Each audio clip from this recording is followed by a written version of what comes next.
Hello everyone, welcome back. Today we're tackling a medium puzzle called minimum swaps to arrange a binary grid.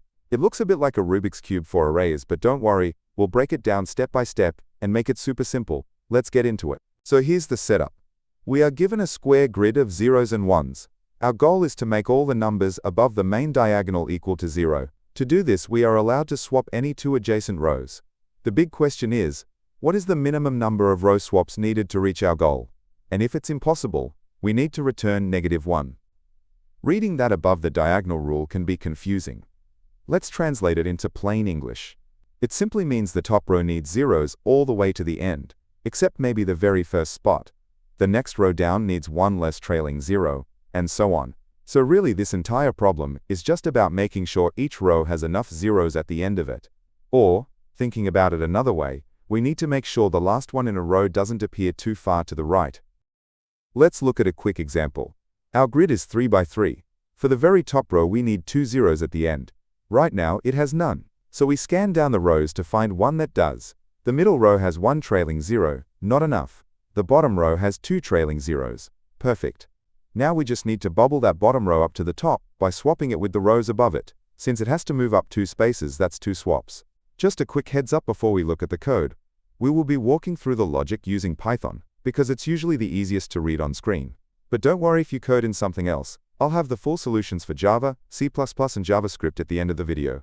If you just want to grab those right now, you can find them on my website leetcodeunlocked.com, link is in the description. The best way to solve this is using a greedy approach. We basically solve the puzzle one row at a time, starting from the very top. For the top row, we look for the closest row beneath it that meets the 0 requirements, and we swap it up.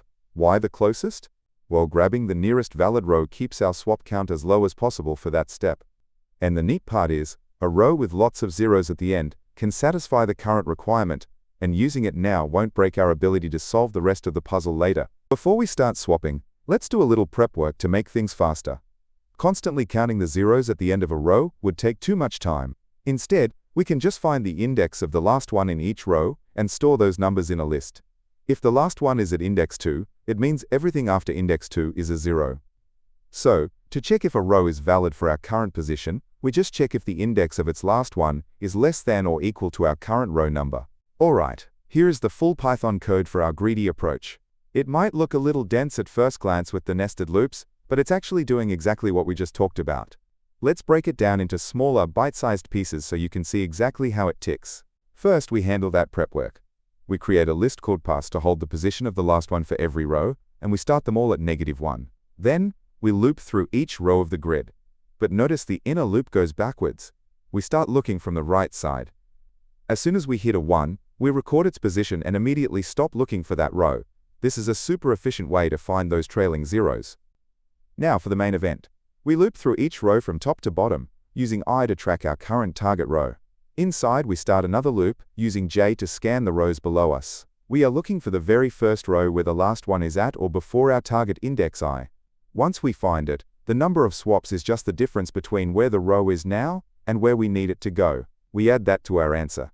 Save the row's location in variable k, and stop searching. Finally, we need to actually perform the swap. But here is a cool trick. We don't need to swap the whole rows in the original grid. We just swap the values in our publis array, bubbling the target row up one spot at a time until it's in position. But what if we checked all the rows and couldn't find one that fit? That's our edge case. If k is still -1, it means the puzzle is impossible, so we just return -1, and we are done. If you want to test this code out yourself without retyping it, you can go to the leetcodeunlocked.com/link in the description, so you can copy the code that is shown and explained in this video. Now getting back to the explanation, code can be hard to visualize, so let's run a simple example through it. Imagine our prep step gave us a pos array of 2, 1, 0. For the first row, at index 0, we need a value of 0 or less. We scan down and find it at index 2. That's 2 swaps. We add 2 to our total, and bubble that 0 up, so our array becomes 0, 2, 1. Next, for index 1 we need a 1 or less. We find the 1 at index 2. That's 1 swap. Our array updates again. We finish the loop, and we get our final answer of 3 swaps. We will look at the complexity in just a second, but first I want to quickly say why this channel looks and sounds the way it does. You can probably tell this is narrated by AI. I actually built this for myself, so I could generate clear, instant explanations the moment a daily problem drops to help myself learn.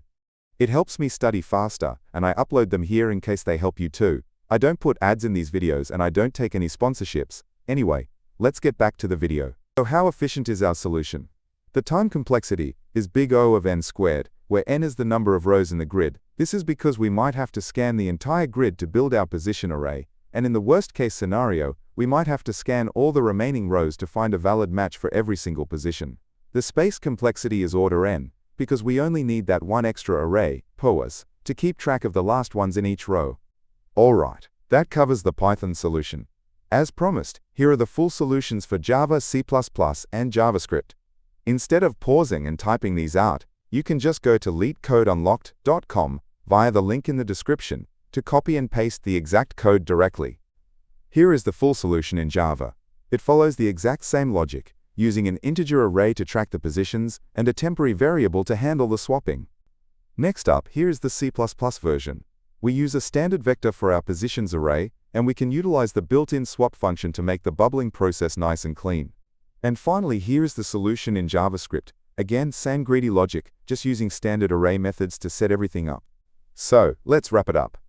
The biggest takeaway here is to reframe complex visual problems into simple numeric rules. Once we realized it was just about the position of the last one, the problem became much easier.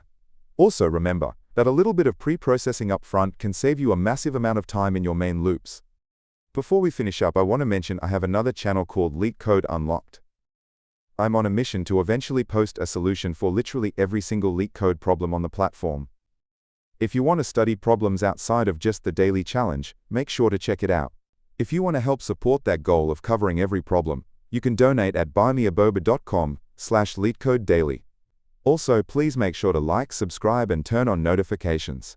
I post the daily Leetcode problem as soon as it comes out, so you can get your streak done early. Keep coding, and I'll catch you in the next one.